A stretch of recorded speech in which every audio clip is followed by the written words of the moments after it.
What's going on, everybody? We are back, episode number 232 of the Club and Sub podcast. Tonight, we are chatting UFC Shanghai.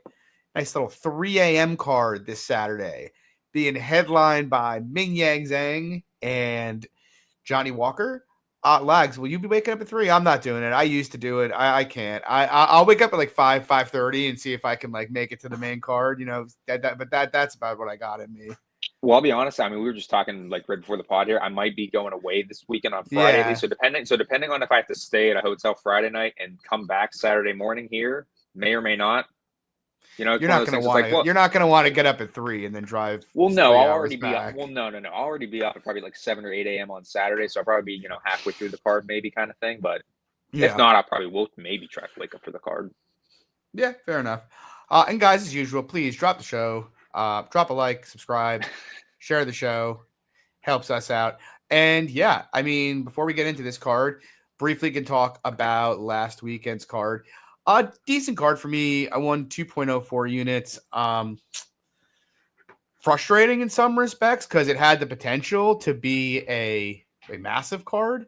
I had a unit and a half of Jessica Andrade. I had a sick price on that. I had like plus 180. Like I took it like a week out and I mean, it was a good fight. I think the decision is probably right. It was, close. Don't really regret the bet. I feel like she wins round 3 more often than not. She just needs to get going a bit earlier than she did in that fight. I had this one just was nauseating. I had Aaron Pico minus 139 for 2.78 units. And, I'm of a couple minds here. I heard someone make a pretty good look. Pico's the better fighter. I think that was pretty clear at least based on the 3 minutes we saw, right? I mean, who knows what would have happened if it extended past that. But, I mean, he was minus 350 live. He seemed to be cruising. And he got caught with a spinning elbow. However, I will say, I do think Pico, he is reckless, man. Like, he takes a lot of chances that he really doesn't need to take. Even prior to eating the elbow, he ate a step-in knee in the exchange prior to that. So he just enters the pocket like so aggressively. Like the guy's got all the tools. He's got the boxing, he's got the power, he's got the wrestling, but he just does not have any kind of risk mitigation in him at all. So like, I think we got unlucky there. I do, but at the same time, I feel like, unless he matures, this is going to be the same song and dance for Aaron Pico. It's going to happen a couple more times because like he's just stupid, man. When you have that kind of power and that kind of wrestling ability, there is no reason to fight, that reckless. But yeah, no, I agree. It is what it is. I had 2.5 units on Michael Venom Page at minus 173. I felt okay about it. I mean, obviously, if Jared gets on top of him, in the center of the kid, that was a fucking sweat. I really thought he was sub for about 2 minutes there. I thought he was going to get pounded out, maybe too. Yeah, but then he kept handing in the arm. I thought he was going to get a Kimura. Going to get an arm triangle, and then the Kimura. It was the striking went exactly as I thought. And I do think it was clear when Jared got him down in round 2. It's like if he gets taken down against the fence, he's big enough to just get up, but. Gets put in the center of the cage. It's pretty sweaty. But yeah, I mean, I felt more or less okay with that. And then I had a unit and a half on Alexander Hernandez plus 325. That won 4.88 units. I will say I'm almost a little upset with myself because I taped this fight twice because the line movement, I was just like, the reason I only went a unit and a half and not like 2.5 or 3 units was like, I felt I had to be missing something significant, because it just didn't make sense to me. Like nothing I was watching in tape, and I'm like, am I just gonna go and like send it on like reverse line movement here? Maybe I am missing something. But I said it in my write-up. I said it on the show last week. I felt like Hernandez's power was probably gonna stop Hooper from doing his normal zombie-like forward thing. And if he couldn't do that, he wasn't the better wrestler. He wasn't going to be able to put the pace on Hernandez that would break him. And you saw for that whole first round, Hernandez kind of just picked him off at will, and then he finally put him out. But yeah, I mean, line was crazy. Happy to cash it. Small win for me, 2.04 units. How'd you do, Danny? A nice win for me, 3.23 units for myself. And nice. For talking about those specific spots in specific, I feel like a lot of people talking about the Murphy fight were like, oh man, Pico, no durability. Like it was always like gonna come kind of thing. Like where it's like, kind of like what you talked about. It's like he was a huge favorite. live was likely to win that round one. I mean, Murphy had to win those last 2 rounds or catch him, which he ended up doing. So got very fortunate in doing so there. I had MVP as well, minus 180 to win a unit and a half. That was a huge sweat. Had Hernandez plus 260 to win 2.6 units. I had a parlay the under 2.5 rounds. Mikey O with Carmouche plus 109, 1.4 units on that. Really, the only play that lost for me was the Pico money line. I did do a little cheeky Mikey O SGP. I think I told you about it. You did. It was like most significant strikes plus Mikey O money line for like minus 120, which was really nice. But yeah, it was a fun card. And then real quick too, talking about the card too, another matchup, that fight specifically, Mikey O GM3. People will talk about, Mikey O is not trustworthy against a grappler, this and that, but like that's a perfect matchup, really. Speaking of, what's nauseating is that I made the argument for it here. I made it in my breakdown. Not betting Hamzat by decision was, yeah. I honestly, I didn't know that was going to happen, but when I taped it, I was like, yeah, the grappling gap here is just so gigantic. Like, why can't he just, grapple him when he's tired? When he's tired? And It turned out he didn't even get tired because Dricus offered so little resistance. He was able to just, take him down and hold him there with relative ease. So good on Hamzat. Great performance. Yeah, highest DFS score in history. Yeah. What do you think is next for? Like, who do you think actually can beat him in the division? So I think the common take, like everybody's throwing out there, is Kaio and Fluffy, right? Yeah, maybe. I struggle to see Kaio personally because I think the guy's kind of low volume personally. Like I think he accepts guard. Right. People will talk about his defense, like his wrestling background. I just don't see it. Fluffy, the only issue with that is like his defensive grappling isn't It's pretty bad. It's pretty bad. So could I see Hamzat being able to, out physical him for 25 minutes or large portions of the fight? It could happen. You know what I mean? I do think someone like Fluffy will, if he doesn't get finished, will initiate scrambles there and actually make him work. Like Dricus couldn't even initiate like a single scramble the entire fight, really, Right. Which made it really, really a really friendly fight for Hamzat's gas tank. I don't think he'd have as much luck in that regard with Fluffy, but I tend to agree, man. At some point, I thought the hype was too much for a lot of his career. At some point, you just got to tip your cap and say, dude's a fucking legend. Like, what else is there to say, I'm not interested in getting in front of that train. I'm sure someone will get in front of it at the right time eventually. I passed that fight specifically because of that, because I've lost so much money on Dricus and Hamzat. I felt like I had a pretty good read on the fight, and I did. But I was just like, how many times am I going to get Dricus wrong, and lose money on him? Like, I don't need to do it again. But anyway, we move on. Shanghai, 3 a.m. Main card starting at 6 a.m. It's actually not a terrible card, honestly. It's really not. First fight of the night, we got Diyar Nurgo. He's taking on Euron Satalv. Current price, Euron Satalv minus 175 or minus 163 to come back on Diyar plus 143.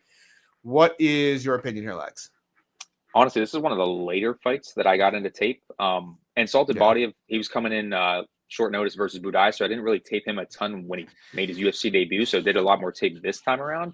I mean, the guy's super reckless, but like he brings a pace on the feet, can wrestle a bit too, vicious ground and pound. Like, to me, I feel like he's just going to outpace Diyar, both on the feet and in the grappling too. Probably has better cardio. Again, he is super reckless on the feet, so Diyar could catch him, but he's just so low volume. I mean, should be decent. Could be a decent spot for him, but he's pretty reckless. I would like to see how Diyar looks on the scales. Obviously, he missed weight by like 10 pounds in his last fight. It seemed that was a pretty ugly performance. Think, right? Yeah. No, it was like 10, dude. Yeah. Really? Yeah. It was really bad. It was obvious, and it was an ugly performance from him. I'm not like particularly high on Diyar, and I wasn't coming into the UFC, but he's pretty well rounded. He's got a decent kicking game, decent power. He's a pretty good grappler. Satalv, obviously, he impressed in his debut. Took it very short notice up a weight class. Took Martin Budai to a very, very close decision loss. And I think that's where most of the hype is coming from here. I will say, I feel like, I like Satalv's hands. I think he's got pretty good speed for the division. Probably I'll have plus power for it. I didn't even realize that. I wasn't even gonna like. I mean, I was gonna look at it eventually, but this was like low on the priority list. And one of our buddies told me to take a look, and I gotta say, Satalv on bottom is scary. He is bad, like very, very, very bad. Bad enough that, yeah, I think he will. He might not fuck Diyar up on the feet. I favor him there, but bad enough that like Diyar getting 3 takedowns is like a 30-27 in all likelihood, or the fight. I honestly think Diyar's got a pretty big grappling edge if he gets on top here, and it's not like he's giving up an experience edge, or even really level competition edge. Like, let's be honest, Satalv, how many times has this guy, or how many guys have made Martin Budai look bad if they had fast hands and were actually willing to throw at him? Just about everybody, that's actually taking the fight to him. So I think his stock is probably higher than it should be. I think Diyar, off a really terrible weight miss and a horrible performance, stock is probably lower than it should be. I think Diyar's got a clear path in the grappling. Again, I want to wait and see what it looks like, because I don't want to bet him and then him miss weight by 10 pounds again and just look like ass. But like, if he shows up in shape, I'll take a poke at the plus 140, plus 130 if it's still there. I think this is like a pick'em fight, in my opinion. And I say pick'em because even though I think Diyar's got a lot of upside, I don't necessarily trust him to take the path of least resistance. And I don't That's fair. necessarily trust his skills enough to necessarily close distance and get to Satalv's hips very easily. But the path's there. The path is there. I might not have a bet on it myself, but you want to do a shot bet? Yeah, fine. It's up to you if you don't want to. You can decline. No, we can't. I don't really want to. You don't always have to accept it. I know.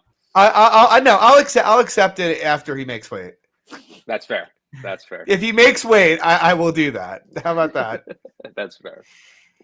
Moving on, we got Long Zhao taking on Su Young Yu. Pretty cool fight. Yu is minus 140. The comeback on Zhao plus 120. I don't have a great feel for it.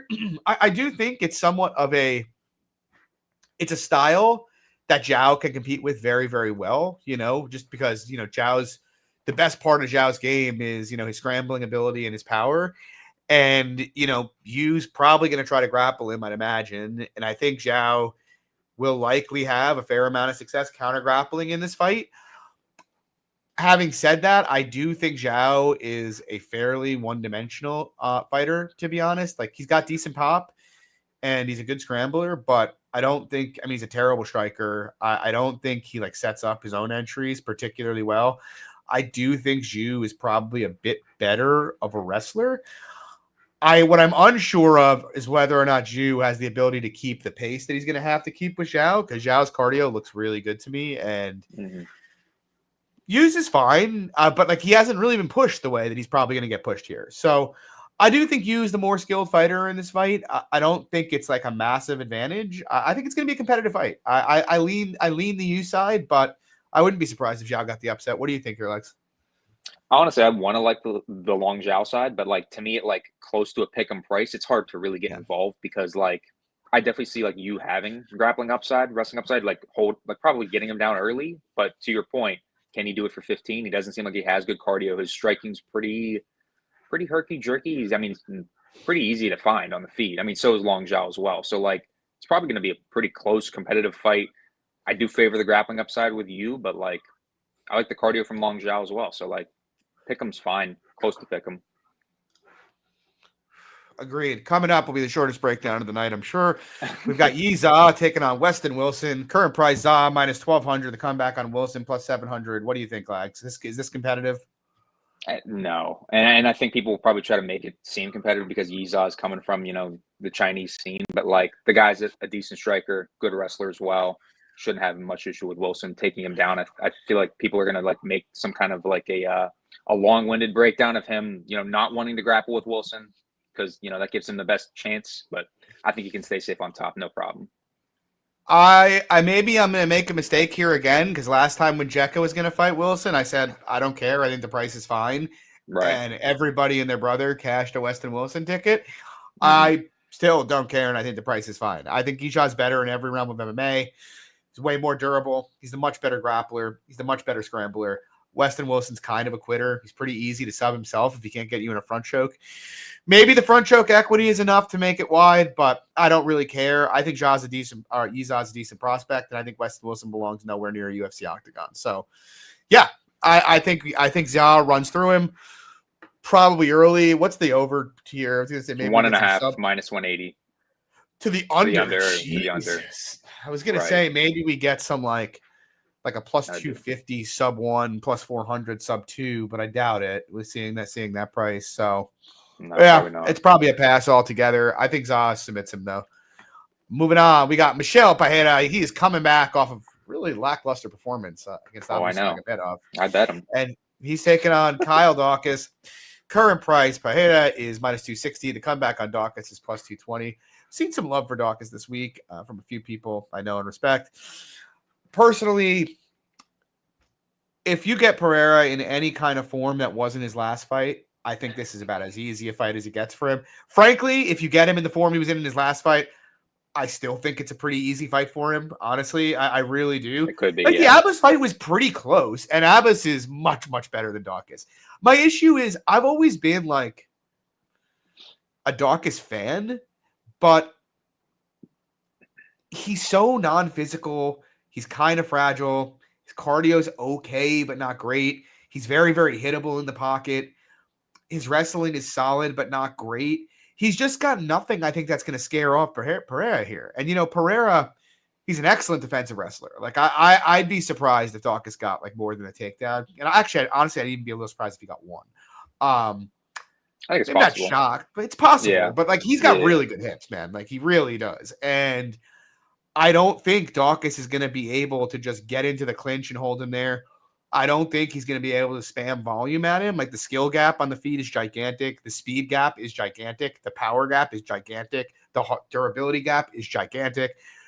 The level of competition gap is gigantic. I'm like looking at it, and I'll be honest, lads, if it wasn't for that last performance, I'd have smashed the minus 260 because I think Pereira is just much, much better than Kyle Daukus. And quite frankly, Daukus is taking some money right now. If he got down under like down into like the 210, 220 range, I would take a shot at Pereira here.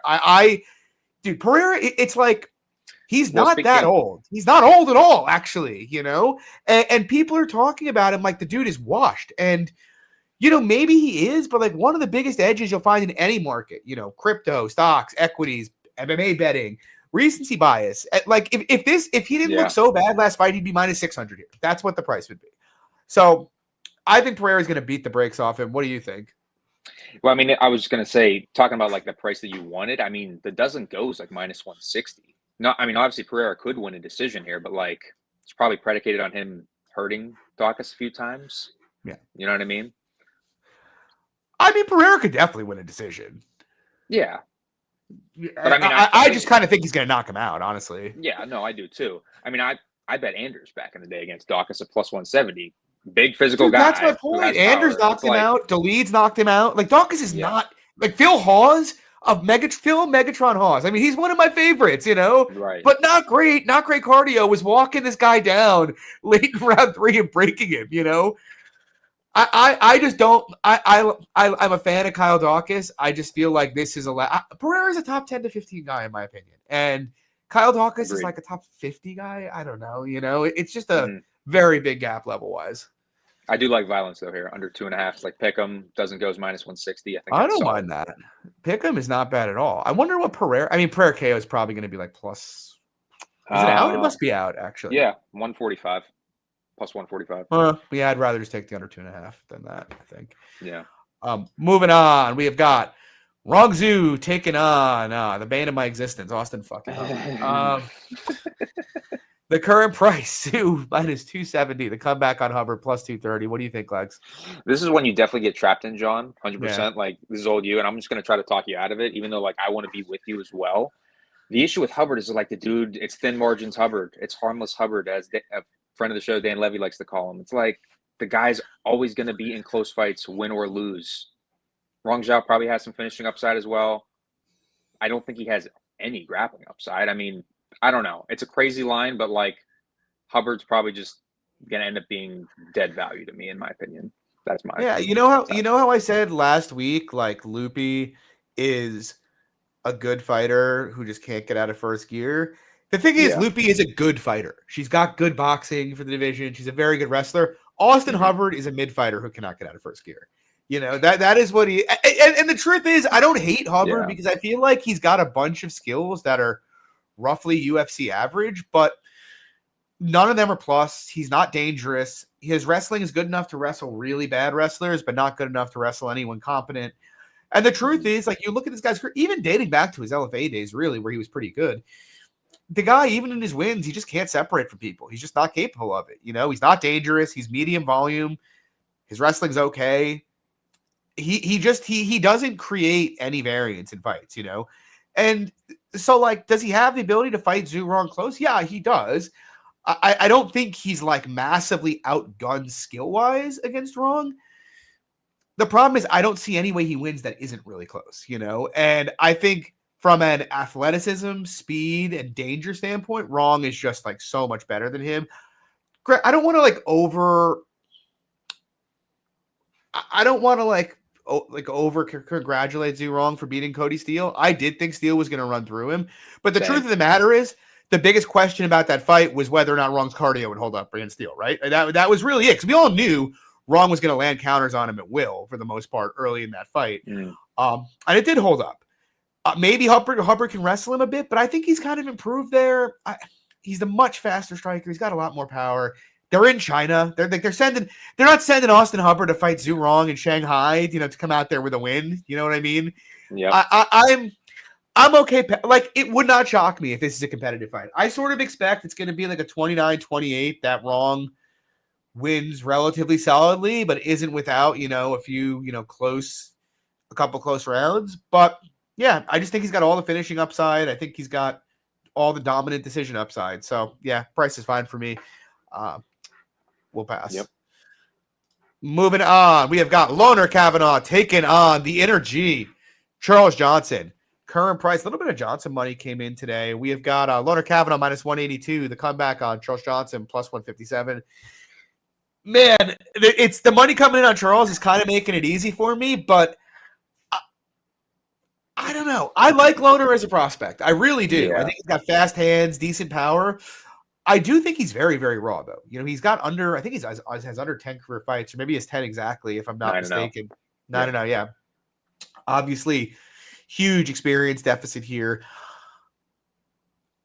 And, what you've seen him do when he hasn't been able to have his way on the feet is kind of default to grappling. We saw that last fight with Felipe Dos Santos. And that fight, really concerns me for him because I love Felipe, but he's a bot. Let's be honest. He's a bot who just comes forward and throws at you.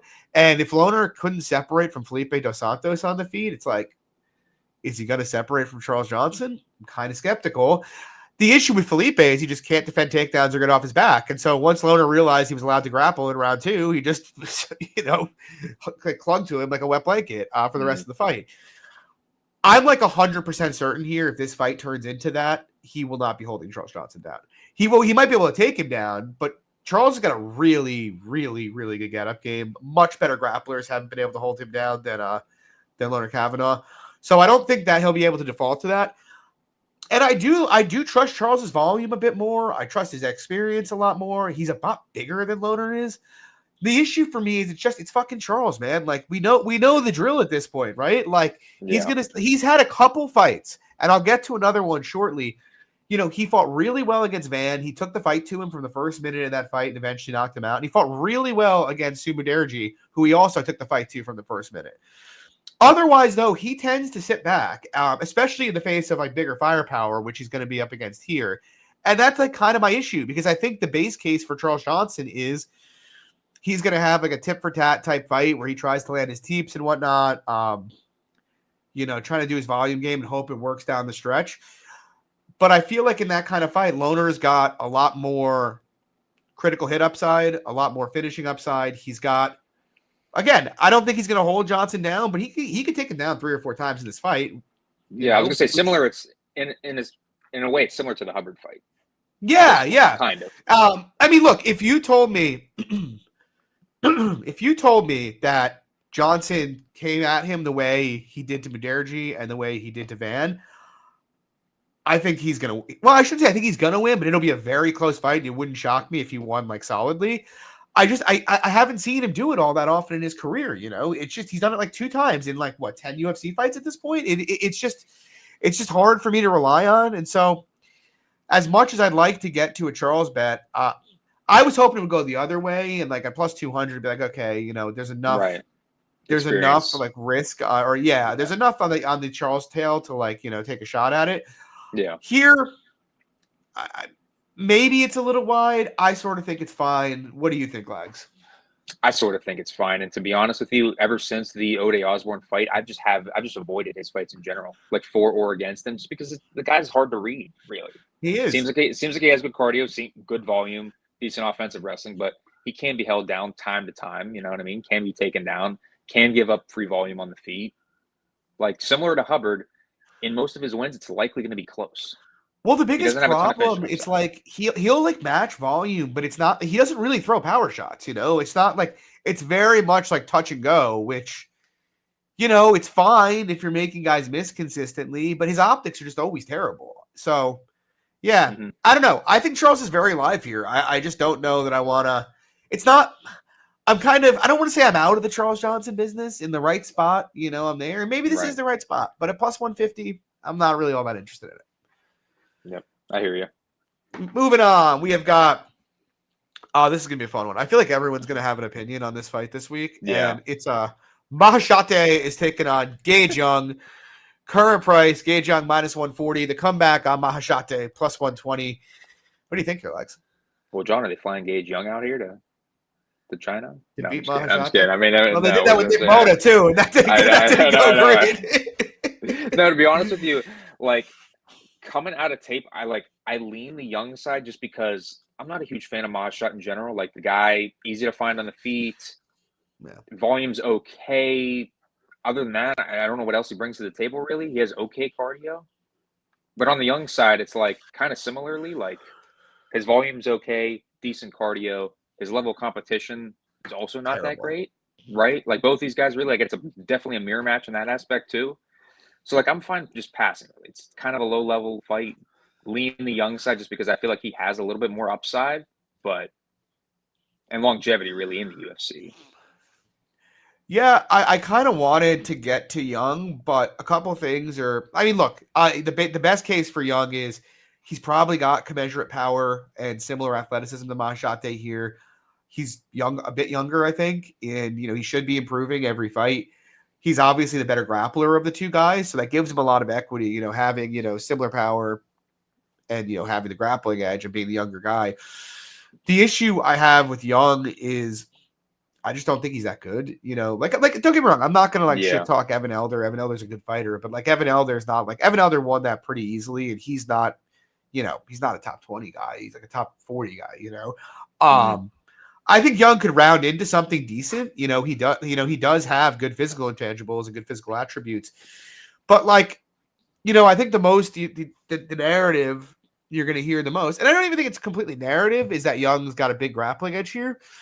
But I mean, is Gage Young a better grappler than Rafa Garcia? Like, I don't really think so. And like Rafa, that was a war, and Rafa took him down 6 times and only controlled him for 6 minutes.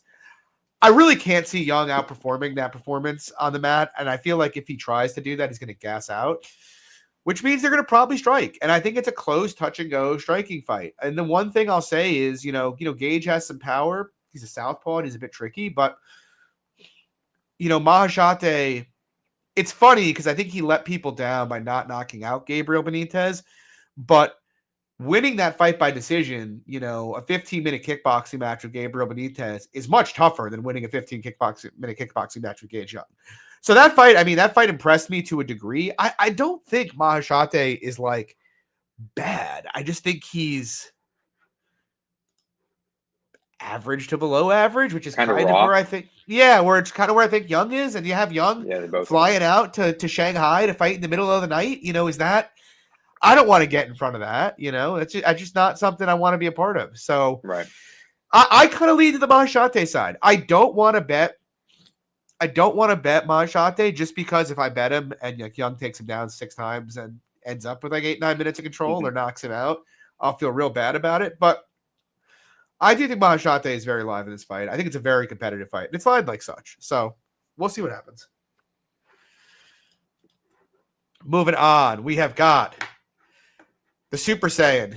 Not even going to try to pronounce the first name. Super Saiyan Nuaraji. He's taking on Kefir Crosby. What do you think here, Lex? I'm going to try to pronounce it, though. Tyalak? Tyalak? Tyalak? Sounds like closer to like Irish than Chinese. Would you call him Lake? Lake Super Saiyan Nuaraji? Yes. Super Lake Saiyan Nuaraji? Lake. Yeah, Super Saiyan Lake. Super Saiyan Lake, I think, is probably going to sub Crosby. I think that was a little bit of a hot take I was telling you before the pod here. It's like plus 800. I think that's an interesting spot. I know he only has one career sub, but like Crosby's an awful defensive grappler, and this guy's fun on the feet too. Like more often than not, he's probably going to KO Crosby. I think he's just much faster, brings up much like more ferocious pace. Really, the guy's super reckless too coming forward. So like Crosby could catch him, but I think more often than not, Super Saiyan Lake does end up finding a finish here, whether that be on the feet or ends up taking Crosby down and finishing him. Yeah, I didn't tape this like all that deep, to be honest. I guess I come down similarly to you.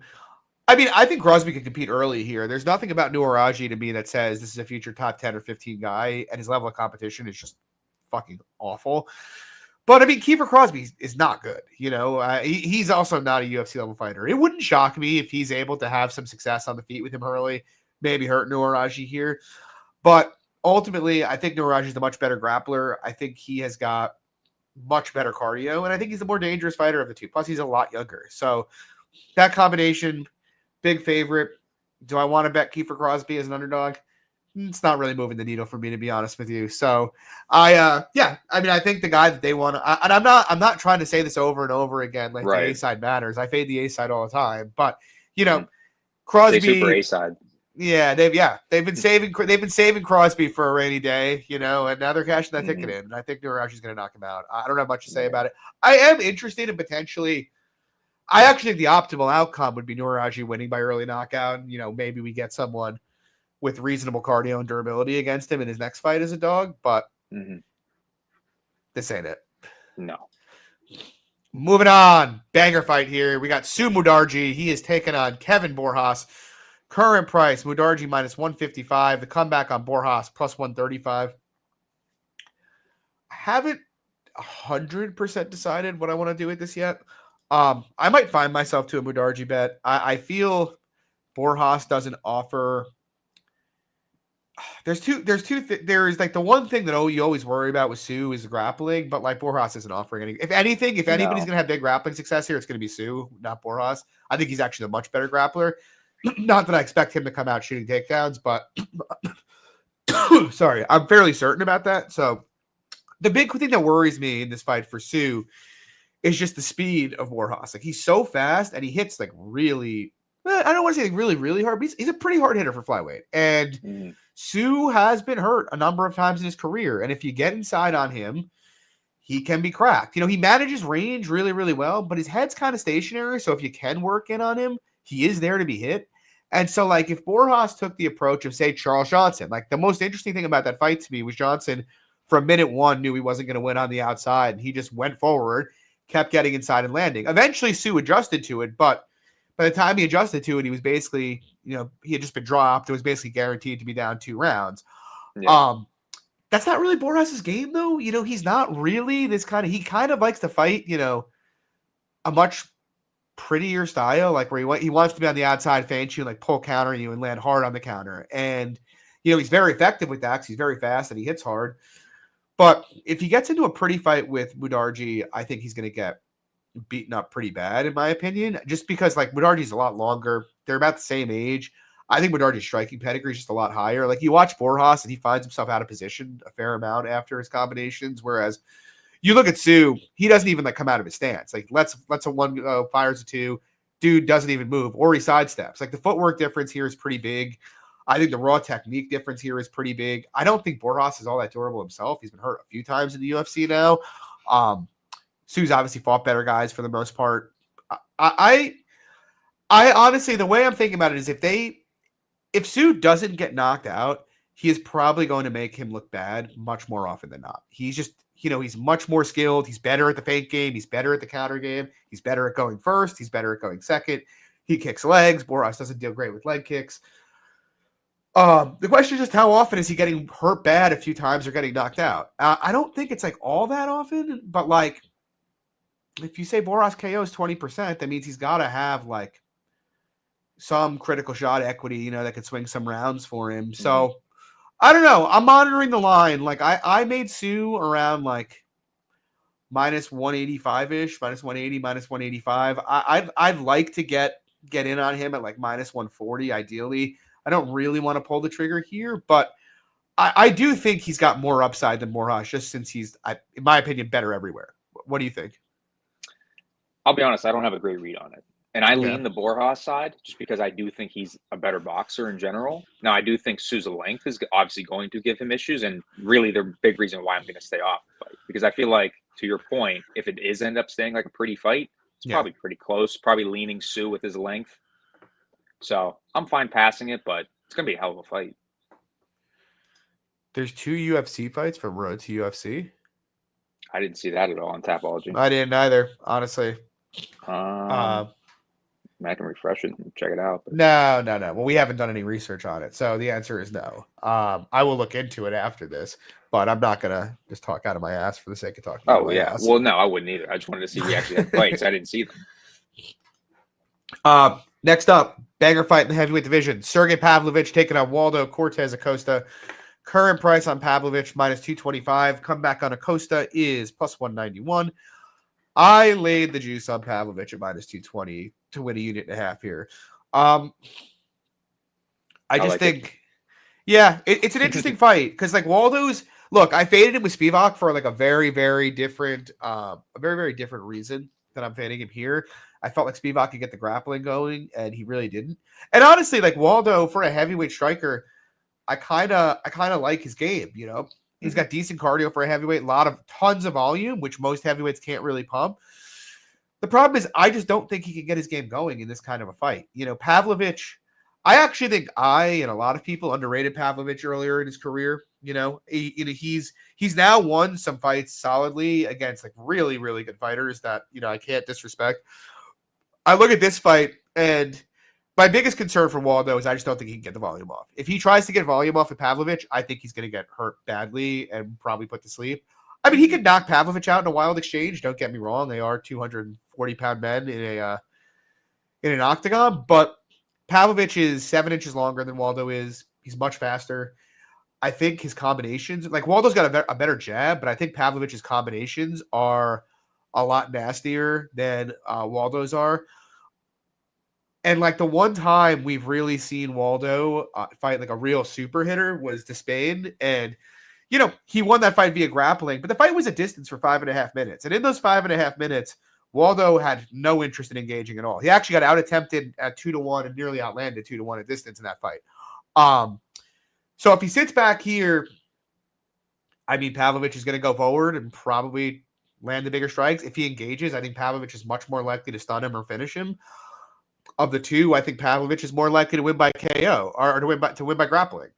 I don't think it's inconceivable that Waldo could win a decision, but I don't think his footwork is really good enough to win to do what Volkov did, where it was like a lot of kicks, kick, jab, and move, and he just doesn't have the outside footwork for that, in my opinion.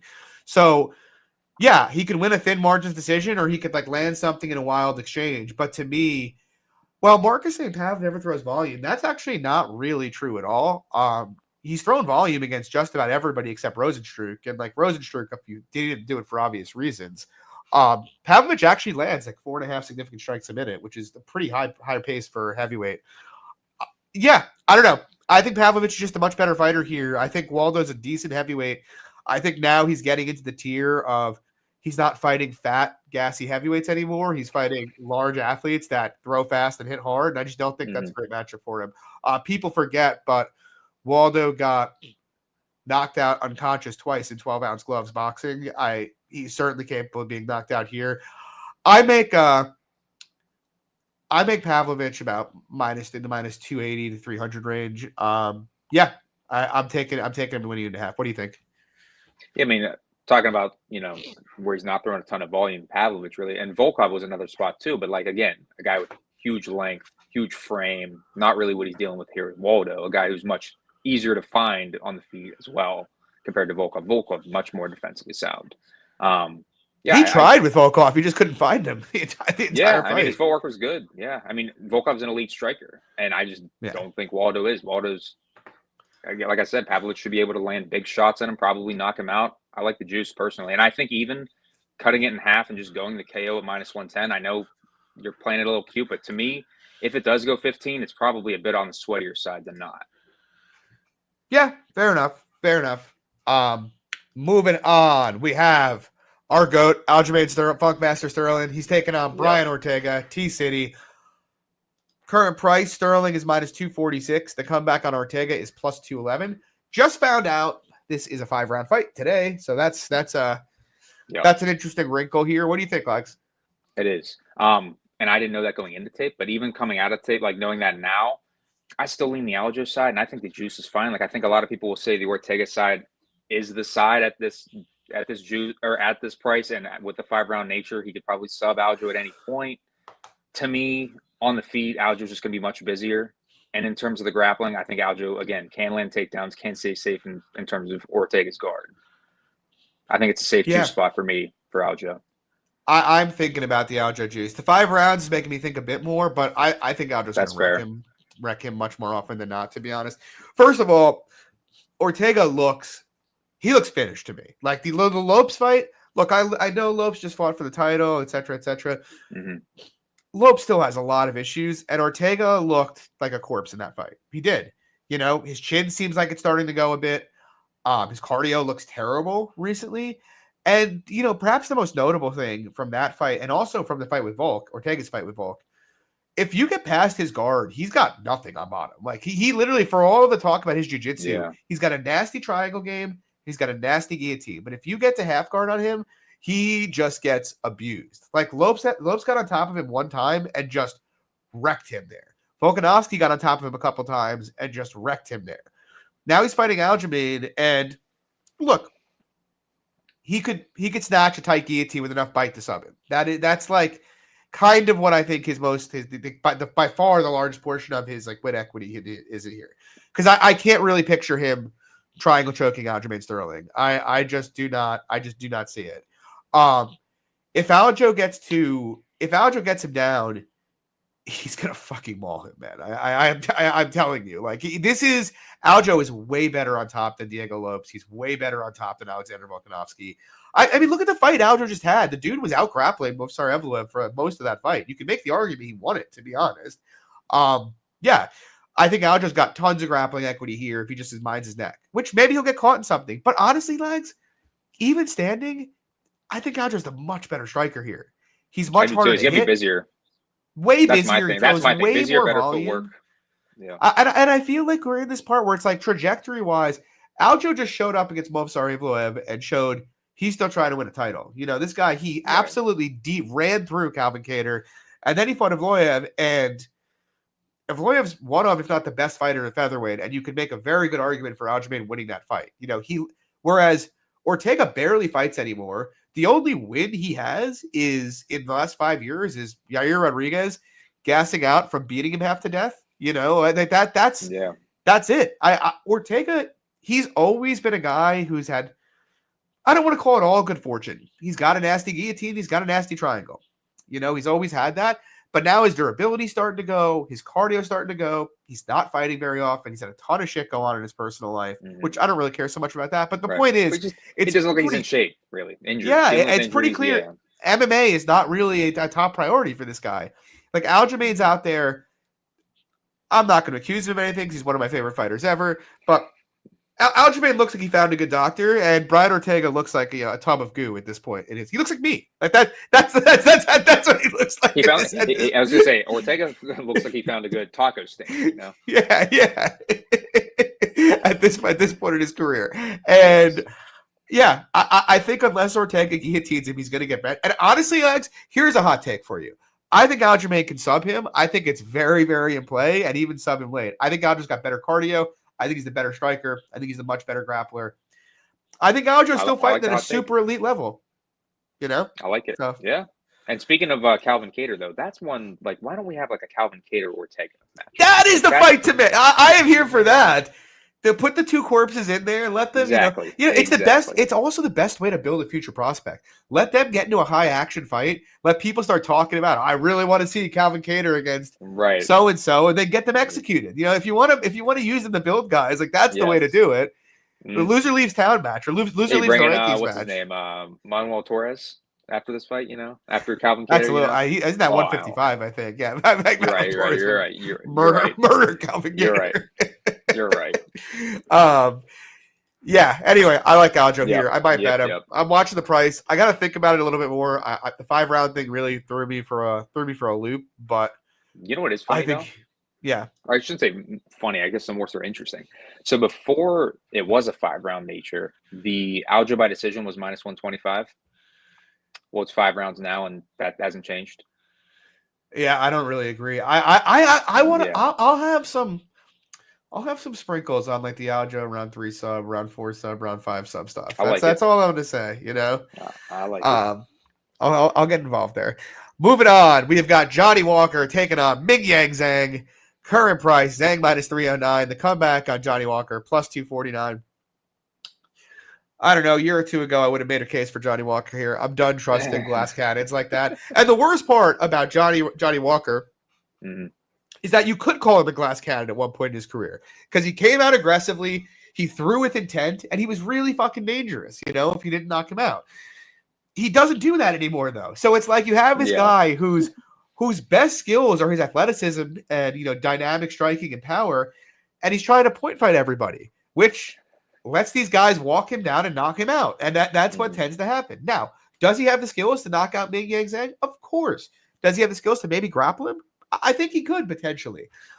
Do I want to trust him to do that? Not really. I mean, I think Zhang I think Zhang is, I don't want to call him a fraud. I think he's overhyped for sure.